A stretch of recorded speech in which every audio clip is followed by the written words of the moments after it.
जैसे ही billion dollar valuation हुई, तो ऐसा होता है कि बिलियन डॉलर वैल्यूएशन के बाद it's easy to get a series, या फिर वो ऑटोमेटिक था? ऑन दी वे आपको बहुत जगह बहुत सारे पैसे ऑफर हो चुके थे, तो फिर क्यों नहीं लिया पैसा जब मिल रहा था? तो वही तो आपका ड्रीम था। YouTuber favourite other than PW obviously? 8 lakh. YouTube से 8 लाख, फिर 8 लाख पे कंसिस्टेंट रहा यूट्यूब के ऊपर। तो आपके हिसाब से करीब साल का 50-60 लाख रुपए इज वो वाला कर्व, उसके बाद मनी इतना रिलेवेंट नहीं रहता।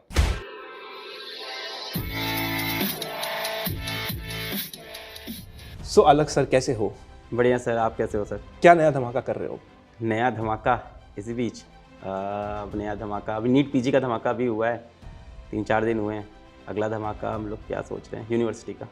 चलो हम लोग धमाके पे और फाइनेंस पे, उससे पहले एक क्वेश्चन है, वो पर्सनल क्वेश्चन है। फाइनेंस मेरे को बहुत कम समझ में आता है। जब से बात हो रही थी आप आ रहे हो, मेरे को डर लग रहा था फाइनेंस के बारे में, और मैं काफ़ी कम देखा हूँ, विच इज़ वेरी बैड।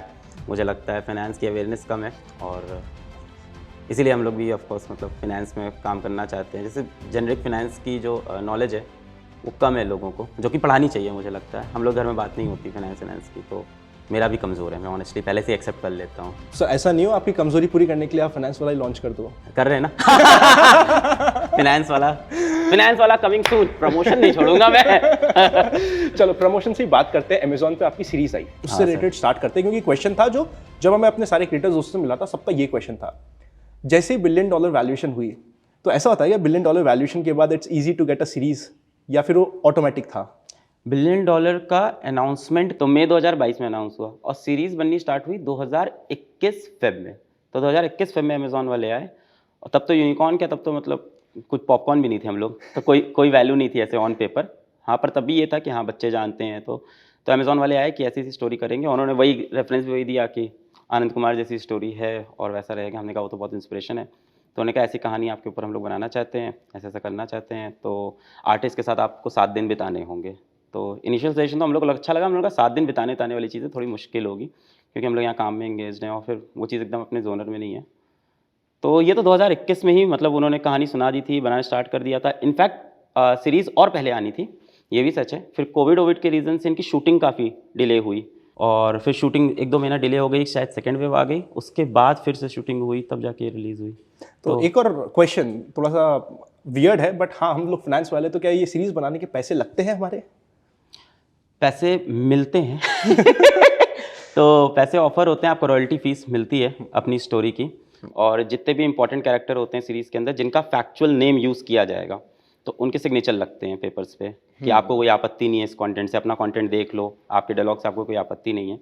तो जैसे मैं हो गया, मेरी माताश्री हो गई, पिताश्री हो गए, दीदी हो गई, प्रतीक भाई हो गए, शिवांगी, तुषार, तो इतने लोगों ने कॉन्ट्रैक्ट साइन किया लाइक कि भाई हमें कोई आपत्ति नहीं है। और जितने लोगों ने कॉन्ट्रैक्ट साइन किया, सबको ये था कि कुछ टोकन अमाउंट देना है। तो अमेजॉन हम लोग को वही बोला था कि क्या टोकन अमाउंट आप लोग को हम लोग को देना है। तो हम लोग ने 1-1 रुपये सबने लिया था ऑन पेपर, क्योंकि वो कह रहे थे नहीं हम लोग कुछ शगुन के नाम पे देंगे। तो मेरा दोस्त तुषार बोल रहा था यार 1 लाख दिलाना चाहिए था कम से कम, 1 रुपये में बिक गए। तो ये पैसे मिलते हैं। तो यही है कि एक रेवेन्यू बन सकता है, ये भी एक अच्छा तरीका है, और बस यही, पर हम लोग ज़्यादा बना नहीं पाए। आपने 1 रुपये की बात करी, तो वहीं से स्टार्ट करते हैं। आपने ऑलमोस्ट 0 से स्टार्ट किया था, और अब आप एक बहुत ही सक्सेसफुल कंपनी के मालिक हैं, या को फाउंडर बोल सकते हैं। तो आपका बचपन में पैसों से कैसा इंटरेक्शन था? पैसों क्या से था पैसा आपके लिए बचपन से लेके अभी तक, क्या वो जर्नी रही है? बचपन से पैसा मेरा सपना था, और जर्नी यही है कि पैसा नहीं था, और क्या, पैसे की तंगी थी। और ऐसा होता था कि स्कूल जा रहे हैं तो 1 रुपये कभी कभी मिल जाता था, हफ्ते में 1 दिन 1 रुपये मिल गया। तो स्कूल के बाहर पता नहीं कितने लोग रिलेट कर पाएंगे, पहले 1 रुपये का लाई चुरमुरा बोलते हैं यूपी में, तो उसमें लाई होती है और वो होता है, वो पता नहीं क्या उसमें कोन में मिलता है, तो खाने का कभी वो खा लिया 1 रुपये का। फिर 1 रुपये गया तो स्कूल के बाहर स्टिकर्स मिलते हैं, दरी बिछा के लोग बेचते रहते हैं, तो कभी वो ख़रीद लिया। तो ये कभी मिलता था, बाकी तो उधार चलते रहते थे घर के आसपास की दुकान में, तो फाइनेंशियली तो प्रॉब्लम रहती थी घर पे हमेशा। तो पैसा बहुत ज़्यादा इंपॉर्टेंट था हमारी फैमिली के लिए, बहुत ज़्यादा इंपॉर्टेंट था, और पैसों की काफ़ी तंगी हम लोग ने देखी। तो पैसे का दर्द तो था हमेशा से, और पर ये सी हमें ऐसा भी लगता है कि ये तंगी हमें काफ़ी टाइम तक फील नहीं हुई। जैसे मैं आज बता रहा हूँ 1 रुपये मिलता था स्टिकर का, 1 रुपये चुरमुरे का, तो वो उस टाइम तो वो वाओ मोमेंट होता था कि 1 रुपये मिला, आज चुरमुरा खाएंगे, भाई कौन खाएगा मेरे साथ, कौन शेयर करेगा। दीदी का 1 रुपये भी मान लें, हम और मेरी बहन 2 लोग हैं, दोनों सेम स्कूल जाते थे। तो अच्छा, मेरी बहन बहुत अच्छी है, वो अपना 1 रुपये भी हमें दे देती थी कि तुम आज ये भी खा लो, ये भी तुम खा लो, अमरूद भी तुम खरीद लो 1 रुपए का। तो 1 रुपए की बहुत चीज़ें मिलती थी स्कूल के बाहर, अब शायद 5 की मिलती हैं, 10 की। उस टाइम ट्रेंड था 1-1 रुपए की काफ़ी चीज़ें मिलती थी। समोसा भी 1 रुपए का होता था तब, तो 1 रुपए का क्या खर्चा करना है वो रहता था। समोसे तो मेरा भी इंटरेक्शन है, हमें स्कूल में मिलता था 2 रुपए का कैंटीन में समोसा। 2 रुपए का, वो हाँ, पार्टी ये होती थी, जब वो मिल जाए वो पार्टी वाला दिन था। 1-2 रुपए का, वहाँ चोरी भी बहुत होती थी समोसे की। कई लोग हाथ बढ़ाते थे भीड़ में, समोसा दे दे। और बर्थडे हो तो फिर उसके आजू बाजू घूमना है, जिसका बर्थडे है जिसका कि भाई वो बर्थडे है, समोसा खिलाएगा। उसको घेर के रखे रहो कि समोसे का एक टुकड़ा तो मिलेगा। जैसे स्कूल में ना एक बड़ा ट्रेंड होता था कि टॉफ़ी बांटने का, कि अब होता है, हाँ बिल्कुल होता है, हमारे समय तक तो था। बहुत होता था ना कि टॉफ़ी बांटना बेस्ट फ्रेंड को 2 दे के और आते उस थे। दिन स्कूल की ड्रेस नहीं पहननी होती, अलग कल्चर होता है कि उस दिन अपने कपड़े पहनो, जो भी नए कपड़े हैं जो भी हैं, और उस दिन टॉफ़ी बांटनी होती थी। तो मुझे याद है कि मेरा ये था कि मेरा 2 अक्टूबर को बर्थडे आता है, तो स्कूल बंद रहता है, सबसे बड़ी चीज़ तो हम फिर या तो 3 अक्टूबर या 1 अक्टूबर सेलिब्रेट करते थे। तो मुझे याद है कि दिक्कत ये होती थी कि सब सारे दोस्त टॉफ़ी बांटते थे, ऐसा करते थे, हम भी वापस जिद करते थे। तब हमें सिचुएशन समझ में नहीं आती थी, मतलब हमें तब नहीं पता था कि ये चीज़ प्रिविलेज्ड चीज़ है, हमें लगा ये तो कॉमन है, ये तो होना ही चाहिए। तो मैं टॉफ़ी के लिए बोलता था, अब उनको बड़ी दिक्कत होती थी टॉफ़ी कहाँ से ला के दें। तो एक बार मैंने बहुत जिद की टॉफ़ी कैसे, तो फिर एक टॉफ़ियाँ उस टाइम कई काफ़ी टॉफ़ी आती थी जो 1 रुपए की 4 मिलती थी, और तो फिर वो वाली टॉफ़ी ले लिया, तो 20 रुपए की ले ली, 80 क्लास में बाँट दिया। तो इस तरह से थी चीज़ें डिफ़िकल्ट, पर ये इसके अंदर मैं ये बताना चाह रहा हूँ कि माँ-बाप ने कभी फ़ील नहीं होने दिया हम लोग को कि दिक्कत है। उन्होंने ये फ़ील कराया ये लाइफ़ है एंड एन्जॉय इट, मतलब ऐसा कोई दिक्कत है नहीं तुम्हें। वो जब बड़े होते जाओ तो आपको फिर अगल-बगल दिखता है, तब आपको फ़ील होता है कि हाँ, प्रॉब्लम है, ये दिस इज़ नॉट नॉर्मल। पहले लगता है दिस इज़ नॉर्मल, यही तो होता है घर, मतलब ठीक है, टॉफ़ी मिल रही है, सही है, 1 रुपए मिल जाता है कभी, ठीक है, बनिया क्या उधार तो सबका चलता है, ऐसा अपने मन में यही सेट है ना, यही देखा है, इतनी ही दुनिया देखी है। बट जब फिर धीमे-धीमे बड़े हुए तब रियलाइज़ हुआ कि this is not normal, this is a problem कि आपके घर पे पैसा नहीं है, आपकी फ़ीस के लिए घर वाले उधार लेते हैं, आपके घर के चीज़ें बिक रही हैं एक-एक करके, मम्मी की कभी बाली बिक रही हैं, उनके पास एक बाली थी तो वो बिक गई। उधार ले रहे हैं आप लोगों से, मौसा-मौसी से, बुआ से, पैसे छुपा-चुरा के। तो फिर धीमे-धीमे रियलाइज़ होने लगा कि यहाँ प्रॉब्लम है और money will solve this problem.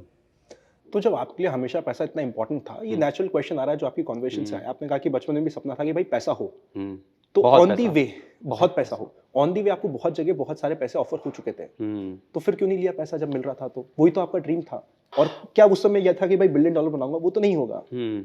तो पैसा चाहिए था, वो पैसा आपको मिल रहा था। बिलियन डॉलर तो मुझे पता ही नहीं था काफ़ी टाइम तक, और बिलियन में कितने ज़ीरो होते हैं ये केमिस्ट्री से पता चला मुझे, पार्ट्स पर बिलियन वहाँ पे एक टॉपिक होता है, तब मुझे अच्छा है, मैंने कहा अच्छा 10 की पावर 9 ओके। तो बिलियन डॉलर कंपनी बनाने का बिल्कुल नहीं था। पैसे क्यों नहीं लिए? पैसा कमाना था, ऐसा तो था कि ये प्रॉब्लम सॉल्व पैसे से ही होगी घर की, मतलब जो प्रॉब्लम है, हम लोग किराए के घर में रह रहे हैं स्लम एरियाज़ के अंदर, और एक कमरे का घर है उसको हम लोग पार्टीशन करके 2 कमरा बोलते हैं पर्दा लगा के बीच में। तो पर पैसा सही तरीके से कमाना था, ये सही सिखाया घर वालों ने। पापा ने एथिक्स बहुत अच्छे सिखाए। पापा ओवरऑल अपने लाइफ में बिजनेस वाइज फेलियर रहे, but ethics wise he was successful in educating both the child. तो मैं और मेरी बहन को एथिक्स का पार्ट बहुत सही पढ़ा रखा था पापा ने बचपन से। एथिक्स का पापा ने कुछ चीज़ें बहुत सही बता रखी है हम लोग को कि ऑल रिलीजन्स आर इक्वल, और ये चीज़ें ना आप किसी को बोल के नहीं बता सकते कि ऑल रिलीजन्स आर इक्वल। पापा के हर रिलीजन के फ्रेंड आ रहे हैं, पापा के हर कास्ट के फ्रेंड आ रहे हैं, और हम लोग उनको ऐसे ही ट्रीट कर रहे हैं। मैं सबका पैर छू रहा हूँ, ऐसा नहीं कि पापा मना कर रहे हैं कि मुसलमान आदमी तो पैर नहीं छूना है। ऑफकोर्स वो लोग प्रेफर नहीं करते, वट एवर इट इज़, कि ऐसा है कि मतलब कुछ भी ऐसा हम लोग को नहीं फीड किया गया कि इसको सीखो। तो हम लोग बचपन से ये चीज़ देख रहे हैं अपने घर के अंदर कि हाँ, सारे धर्म बराबर होते हैं, सारे लोग बराबर होते हैं। अच्छा, मेरे पापा आप मान के चलो पुराने ज़माने के हैं, और मेरी पूरा परिवार पापा को छोड़ के आप देखो, पापा साइड का वो भी पुराने ज़माने का है। तो दीदी की एजुकेशन उसी स्कूल से हुई जिससे मेरी हुई। ये उस टाइम पे चैलेंजिंग हो गया क्योंकि घर पे जब फाइनेंशियल प्रॉब्लम आनी स्टार्ट हुई तो लोगों ने आके यही सजेशन दिया। मेरी बहन का नाम सूर्या है, तो बोलते हैं कि सूर्या का नाम कटवा देते हैं, उसको किसी सस्ते स्कूल में लगवा देते हैं, अलग को पढ़ने देते हैं। पर पापा ने इक्वालिटी हमेशा बना के रखी बचपन से। मतलब मुझे जो फेमिनिज्म के अब जो वीडियोस आते हैं मुझे देखने की ज़रूरत नहीं है, वो मतलब मेरे खून में ऑलरेडी भरा गया था कि इक्वल राइट होते हैं, एंड व्हाई नॉट, मतलब ऐसा मैं पूछने की भी ज़रूरत नहीं थी। और मैं कभी ये नहीं बोलता कि मेरी बहन मेरे बड़े भाई जैसी है, नहीं है, मेरी बहन मेरी बड़ी बहन जैसी है और रॉक स्टार है। मेरा बड़ा भाई होता कभी मेरे लिए इतना नहीं कर पाता जितनी मेरी बहन करती है। तो ये सारे पार्ट पापा ने बचपन से अच्छे पढ़ा रखे थे एथिक्स के उसके। तो फॉर एग्जांपल जैसे ऑफर है, जब आप बात कर रहे हो, तो छोटे ऑफर्स के अंदर तो मेरा खुद ही एथिक्स स्ट्रांग है कि भाई नहीं कर सकते, ये तो चीज़ ही नहीं है बच्चों के लिए। बड़े ऑफर आने स्टार्ट हुए तो एक ऑफर के अंदर पापा के सामने भी वो ऑफर किसी तरह से घर के अंदर घूम गया। तब पापा ने बैठ के बोला था कि ये जो तुमको इतना प्यार मिल रहा है, इतना तुम अच्छा काम कर रहे हो, ये पूरा लूज हो जाएगा, इसमें मत करना। तो और पैसे ठीक ठीक आ रहे थे, यूट्यूब से भी ठीक पैसे आ रहे थे। तो कुछ ऐसा जो मेरी नज़र में गलत था वो मुझे नहीं करना पड़ा, और इसलिए शायद वो ऑफ़र रिजेक्ट किए और ठीक पैसे कमा लिए, मतलब एक पॉइंट होता है, मुझे लगता है ना, ठीक का मतलब क्या होता है, कितना? ठीक का मतलब कितना ना कितना डिफर करता है। तो आपके लिए वो कितना कितना था उस समय? हाँ वही मैं बताता हूँ, जैसे पैसे वर्सेस, सॉरी, हम लोग फाइनेंस के, हम लोग सीधा आप तो नंबर पे आते फाइनेंस हैं, के हम हो, तो सीधा नंबर पे नंबर आते पे हैं। आओगे, तो पैसे वर्सेस अगर आप हैप्पीनेस का कर्व देखो तो वो कर्व ना ऐसा नहीं है, पैसे वर्सेस हैप्पीनेस का, नहीं ऐसा है, वो भी झूठ है। अगर लोग बोलते हैं कि जितना पैसा आएगा उतनी दुखी आएगी, ये भी नहीं है। तो पैसे और हैप्पीनेस का कर्व ये करके ये हो जाता है कि एक पॉइंट के बाद वो कितना भी पैसा आए, आप उससे अब हैप्पीनेस नहीं मिलने वाली, आपकी बेसिक नीड पूरी होगी, अनलेस एंड अनटिल आपकी नीड्स ही बहुत ज़्यादा हैं, तो तब तो अलग बात है। अदरवाइज ये कर्व ऐसा होता है। तो फॉर एग्जांपल आपने नंबर्स पूछे, फॉर एग्जांपल मैं जब पहली बार कोचिंग पढ़ाना स्टार्ट किया तो मुझे 5,000 की नौकरी मिली महीने की, तो तब ऑफकोर्स वो इनफ नहीं था। फिर वो 5,000 से 15,000 हुआ, फिर वो 15,000 से ऐसा समय आ गया कि मैं साल में 3 लाख रुपए कमा रहा हूँ, अच्छा था। फिर साल में 6 लाख रुपए कमा रहा हूँ, अच्छा है। फिर लास्ट ईयर 11 लाख रुपए, 11-12 लाख रुपए कमा रहा था, वो भी अच्छा था, और ऐसे ही कुछ था। तो वहाँ पे कोचिंग छोड़ी। अब जब 12 लाख की थी, 12-13 लाख थे जो भी थे, अच्छा उसमें मैं ऑनेस्टली बोल देता हूँ कैमरे के सामने कि उसमें टैक्स नहीं होते, ऑफलाइन कोचिंग के अंदर ऐसा होता है ब्रिक एंड मोर्टर मॉडल में, तो हाँ वो पैसे मिल जाते थे। और फिर उसके बाद जब यूट्यूब पे आए तो 1 भी रुपया नहीं मिलता। आपको भी नहीं मिला होगा शुरू में? कहाँ नहीं तो मिलता। हम लोग ने चैनल तो तब बनाया था जब मोनेटाइजेशन का भी इतना ट्रेंड नहीं था। मेरे तो तभी की है, पता भी नहीं था कि पता भी monetization नहीं होता करते कहाँ एग्जैक्टली से कि ये है। मोनेटाइज वर्ड नहीं पता होता कि ये कोई वर्ड होता है मोनेटाइज।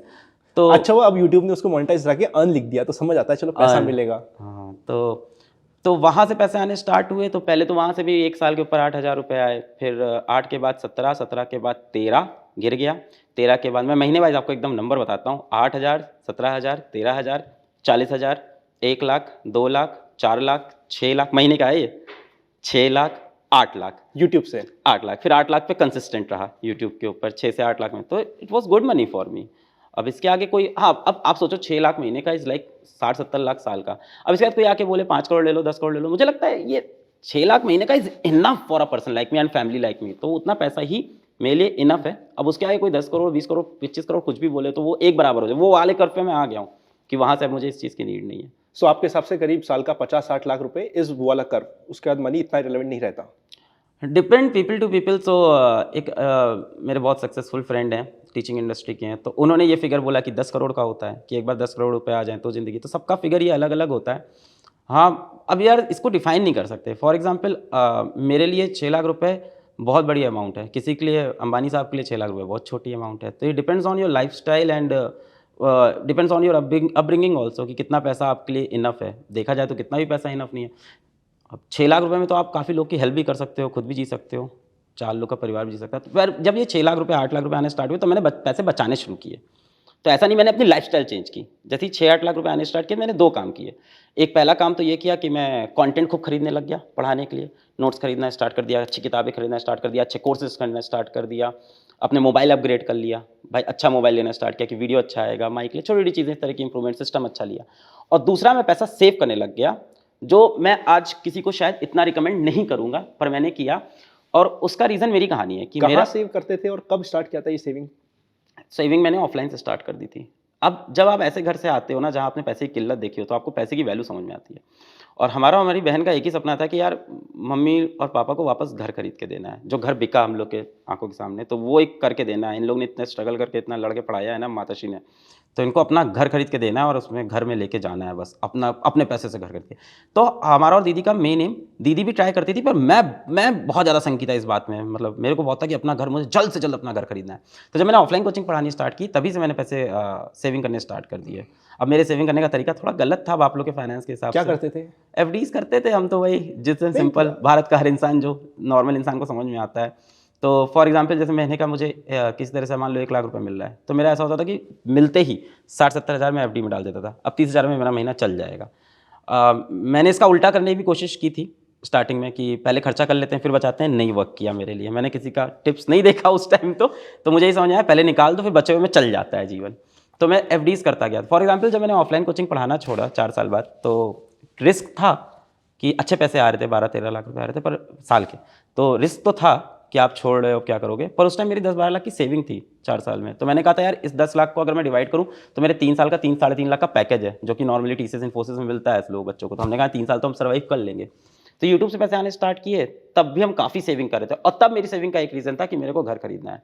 तो मेरे को लग रहा था कोई यार 20-30 लाख का कोई फ्लैट अगर मिल जाए तो मैं वो ले लूँगा। फिर हम दीदी के साथ बाइक पे बैठ के जाते थे कि ये घर देख लो, ये घर, तो कुछ पुराने से घर मिल रहे हैं, बट हम लोग को ये था अपना घर है, कोई दिक्कत नहीं, 20 लाख 30 लाख का मिल जाए। ये फिर ना फाइनेंशियल प्लानिंग बहुत अच्छे से समझा रहे हो यहाँ पे। हैं हाँ हाँ, थोड़ा सा अब इसको ब्रेक करते हैं। आपने घर का कितने का गोल बनाया था, कितने अमाउंट का, और कब बनाया था, कौन से साल में, इफ यू कैन रिमेंबर? घर का गोल तो 6 क्लास में बनाया था, 6 जब क्लास में घर बनाया बिका था। था। नहीं, सेविंग उसके लिए गोल, मतलब उसके लिए आप चलना स्टार्ट हो गए। मेरे मन में ना बहुत आग थी घर खरीदने की, पैसे के हिसाब से अगर आप एग्जैक्टली पूछ रहे हो तो 2016 से स्टार्ट कर और कब खरीद पाए थे आप? 2020 2019 एंड में, हाँ। ओ वाओ, और आपका वो अमाउंट क्या था घर का? वो अच्छा अमाउंट है, अच्छा सो बट वो लोन पे आया फाइनली, तो अच्छा, घर वो आया था 90 lakhs का फाइनली, ठीक तो है। बट वो लोन पे लिया पर था। उसका डाउन पेमेंट आप कर पाए थे?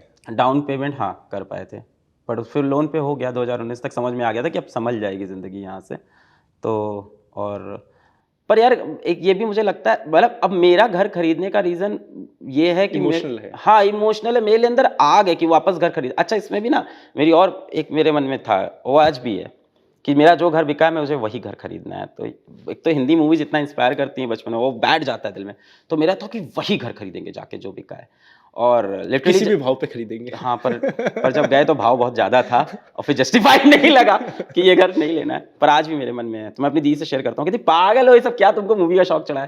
तो मैं तो कहता हूँ वो घर एक दिन खरीदना है मुझे, मम्मी पापा को लेके जाना है उस घर में। तो अच्छा, अभी भी नहीं खरीदा आपने वो वाला तो नहीं खरीदा अभी भी, वो फिल्मीपना नहीं किया। दीदी रोक लेती है ना, समझदार हो, कहती है सब बेवकूफ़ी नहीं करनी है तुमको, जो घर खरीदा है ये ठीक है। तो हाँ बस यही था।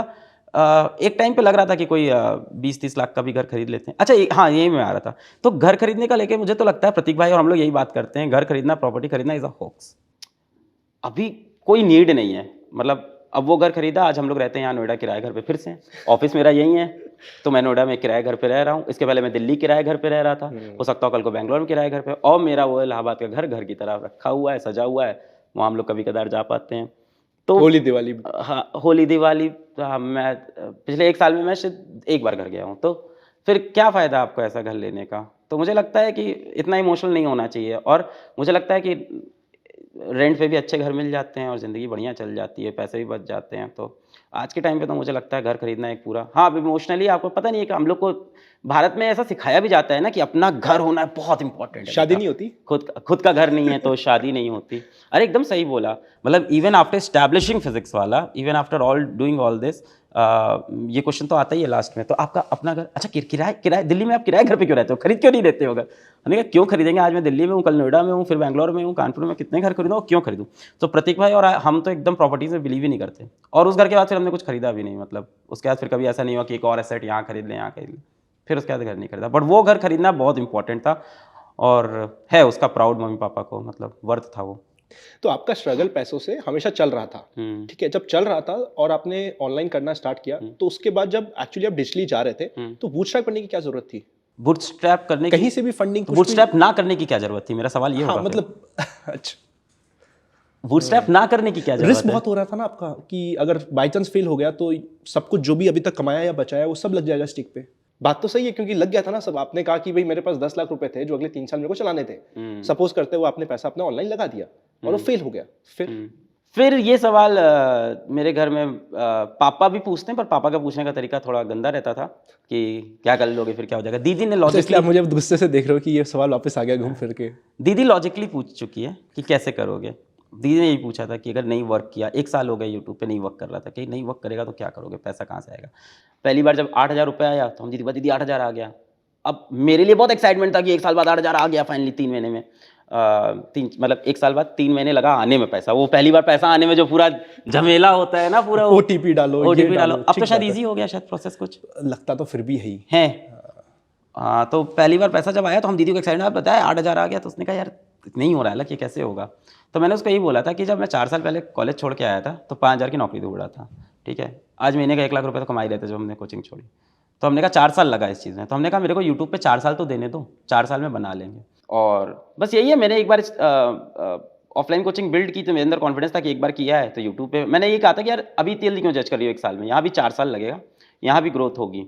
मैंने कहा किसी न किसी किस तरह से पैसा आएगा ये नहीं पता था, मैंने किसी रास्ते से पैसा आ जाएगा और हो जाएगी वो चीज़। मैंने कहा जो काम कर रहे हैं इसमें मज़ा बहुत आ रहा है, इसको करने दो।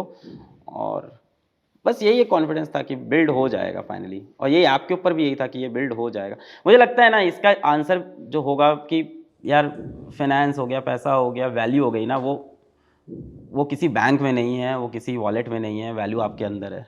तो अगर आपके अंदर है कि वही बोलते हैं ना, मैं तो शून्य था, मैं तो शून्य हूँ, मैं तो शून्य रहूँगा, और शून्य से एक करने का मुझे हमेशा तरीका आता है, हर बार आता है।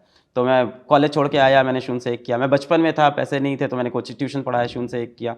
फिर यूट्यूब पे आया, शून्य से एक हुआ। तो वो तरीका मुझे पता है। तो आज भी हम प्रतीक भाई से मैं एक दिन डिस्कस करा था, and which is very saddest, but कहीं ना कई बार हर एंटरप्रेन्योर कहीं ना कहीं एक बार ये चीज़ जरूर सोचता है। तो हम और प्रतीक भाई एक दिन बहुत डीप डिस्कशन में थे, तो हम लोग कह रहे थे what if everything fails in life, तब क्या करोगे सर। तो फॉर एग्जाम्पल हमारे प्रतीक भाई ने कभी कोई सेकेंडरी अमाउंट नहीं उठाया। आप तो फाइनेंस से हो तो यू मस्ट बी अंडरस्टैंडिंग कि बिल्कुल। इतना इन्वेस्टमेंट हुआ, हम लोगों ने सेकेंडरी नहीं हमारे भी किया। सारे समझ जाएंगे ये बात। तो सेकेंडरी मतलब जो फाउंडर के पास पैसा आता है डायरेक्टली, कंपनी में नहीं आता। जैसे फॉर एग्जांपल यहीं पे मैं क्लियर करूँ, लोगों को लगता है यूनिकॉर्न कंपनी है तो वो पैसा मेरे बैंक में आता है, ऐसा नहीं होता ना, इट वर्क्स लाइक कंपनी होती है। तो प्रतीक भाई से एक दिन मैंने कहा कि व्हाट इफ एवरीथिंग फेल्स।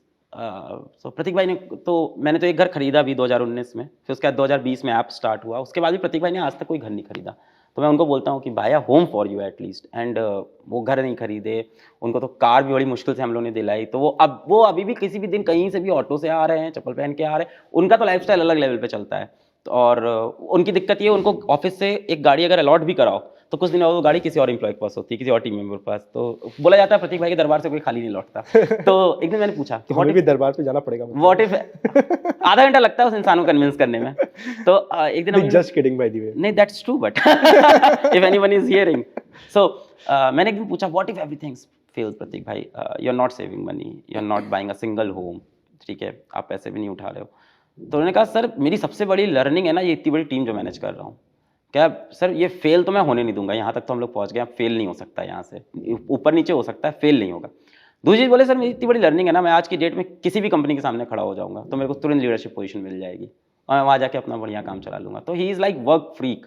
तो वहाँ से भी ये चीज़ मैंने और सीखी कि मतलब establishing properties and all this doesn't matter, value आपके अंदर है और कॉन्फिडेंस अगर अंदर आ जाए। फॉर एग्जाम्पल आज मुझे पता है अगर मैं शून्य पे फिर गिरूंगा मैं वापस फिर खड़ा कर लूँगा, मेरे 100% कॉन्फिडेंस है। टाइम लगेगा और मुझे ही पता है कि पेशेंस लगेगा।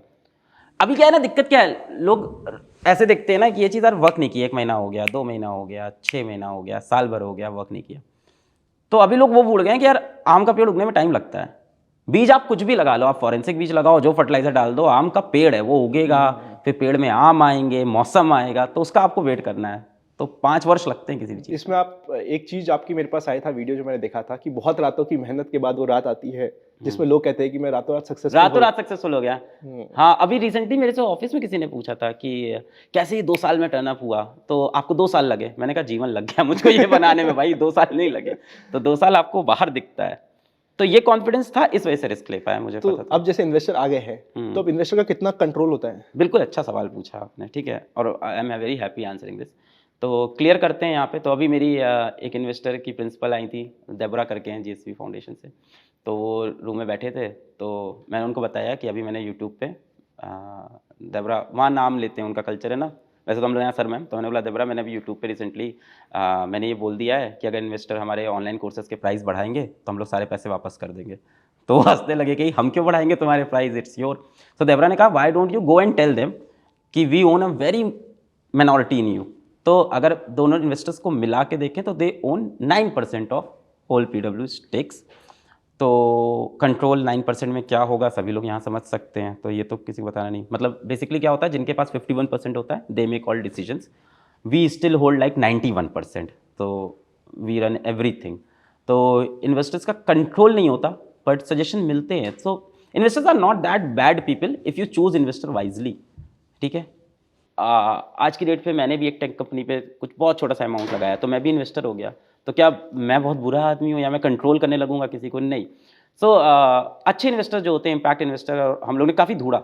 फ़ायदा ये था कि कंपनी अच्छा करी थी, बूटस्ट्रैप थी, प्रॉफिटेबल थी, और प्रॉफिटेबल चिड़िया बहुत मुश्किल से मिलती है स्टार्टअप इंडस्ट्री में, ठीक है। बाकी तो ग्लैम शैम सब चल रहा है हर जगह, प्रॉफिटेबल नहीं दिखता। तो प्रॉफिटेबल चिड़िया अचानक से बाहर आई तो सबने कहा यार हमको भी लगाने पैसे, हमको भी लगाने।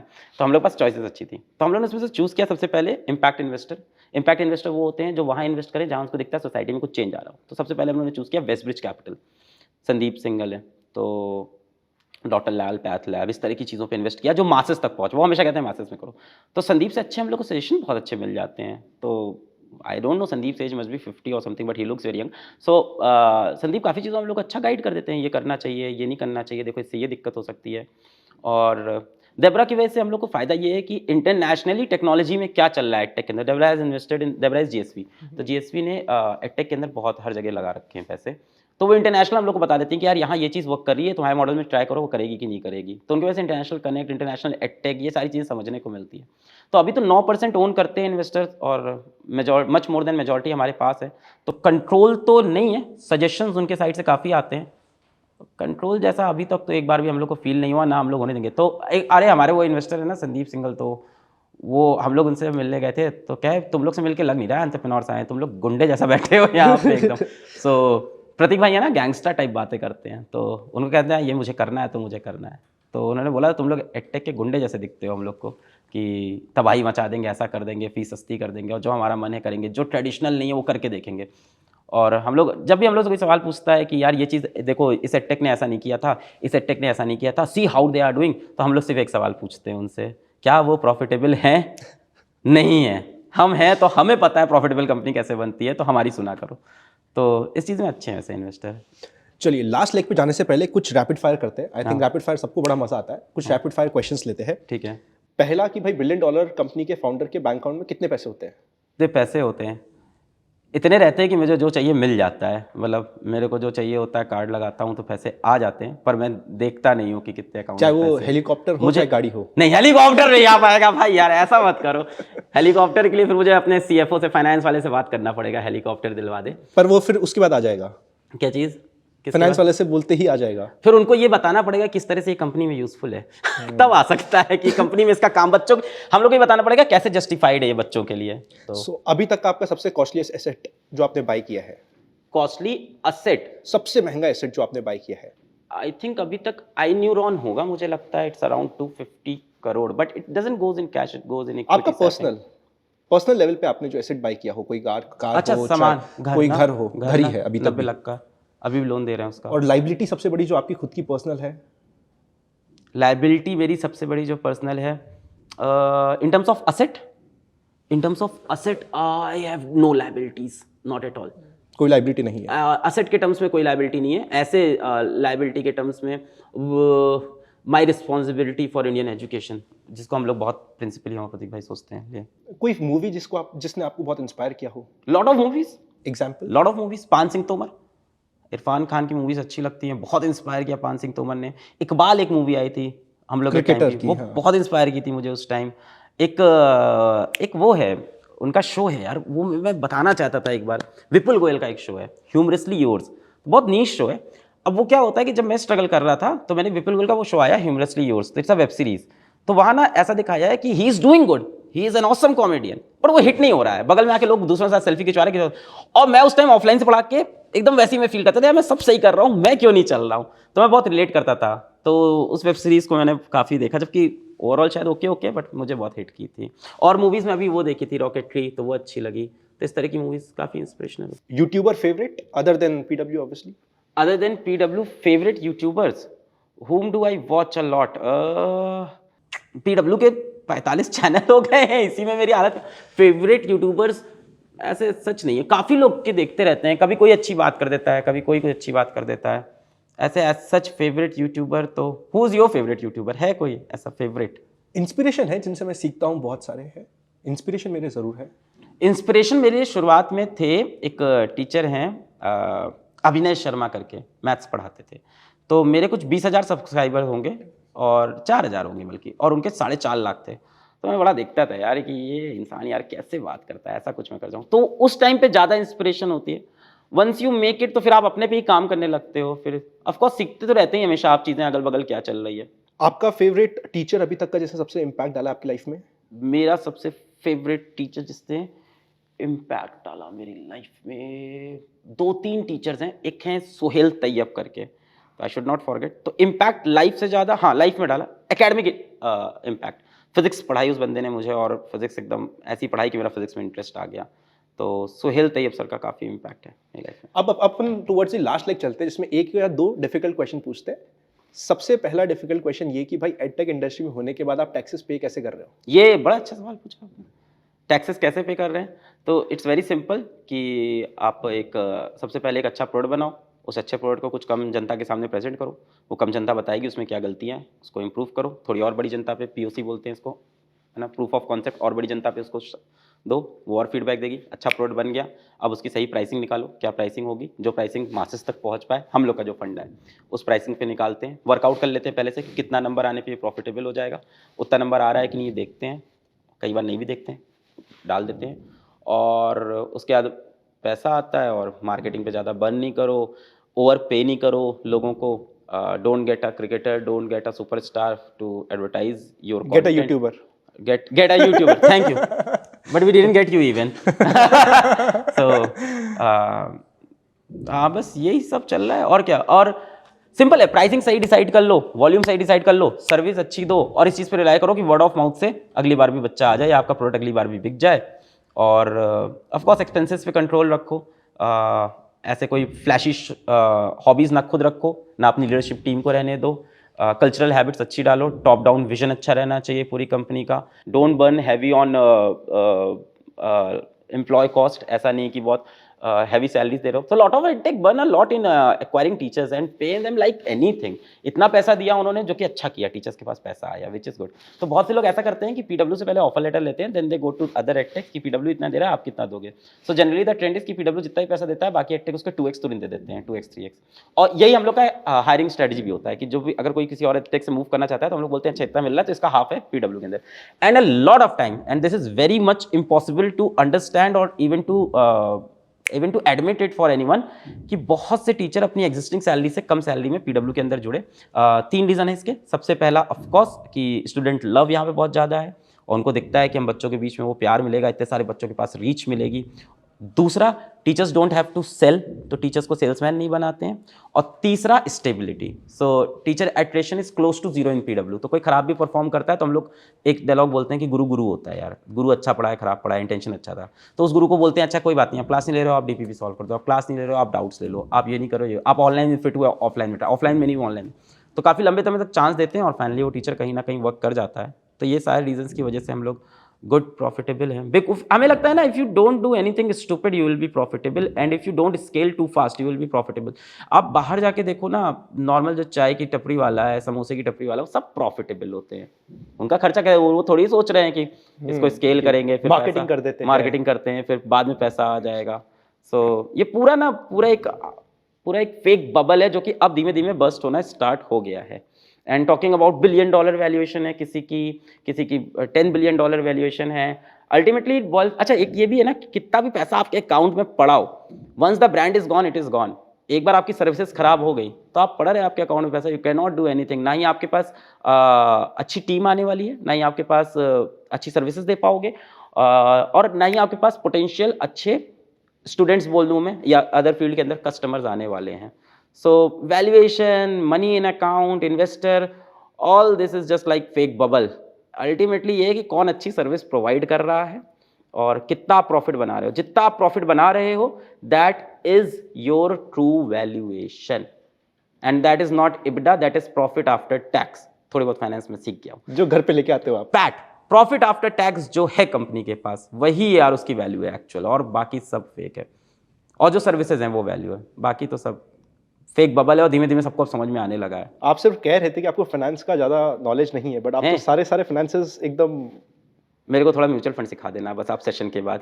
अब फिर म्यूचुअल फंड वाला भी आ जाएगा। क्या मतलब? म्यूचुअल फंड वाला? म्यूचुअल फंड वाला? हाँ हाँ, नहीं ऐसा तो कुछ सोचा नहीं। Thanks, thank you. Coming soon. I think यही फाइनल मैसेज है, coming soon. Thank you sir for doing this, it was super fun, बहुत मजा आया।